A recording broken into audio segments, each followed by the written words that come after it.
சீக்கிரம் வாடா சனப்பண்ணி. என்னடி பாதி குஞ்ச காணோம்? எல்லாம் உன் மாங்கல்யம் பார்த்த வேலைடா. என்னடி பண்ண? வாய திறக்காதடா அந்த வத்தி குச்சி. என்ன தாண்டி ஆச்சு? போறப்ப உன் பொண்டாட்டிட்ட என்னடா சொன்ன? அடியே ஓடு ஒன்று உடஞ்சு போச்சு. காக்கா உள்ள புந்து கோழி குஞ்சை தூக்கி போடும், கவனமா பாத்துக்க. பயப்படாதயா, நான் பாத்துக்கிறேன். காக்கா உள்ள புந்துச்சா? காக்கா என்ன உன் பொண்டாட்டியா? புத்தி இல்லாம சுத்துறதுக்கு? என்னடி பண்ண? வாயை திறந்து சொல்லுடி. யோ, கோழி குஞ்செல்லாம் எடுத்து வெளியில போட்டுட்டு கதவு மூடிட்டேயா. எதுக்குடி? அப்பதான் காக்கா உள்ள வந்து பாத்துட்டு கோழி குஞ்சு இல்லன்னு ஏமாந்து போயிட்டோம்னு நினைச்சேன். காக்கா என்ன உன் புருஷனாடி? ஏமாந்து போவ?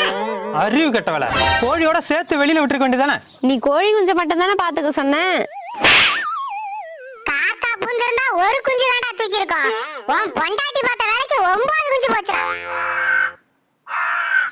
காக்கா என்னடி சொல்லுது? காக்கா கா கான்னு சொல்லிட்டு போய் என்னடா முறைக்கிற?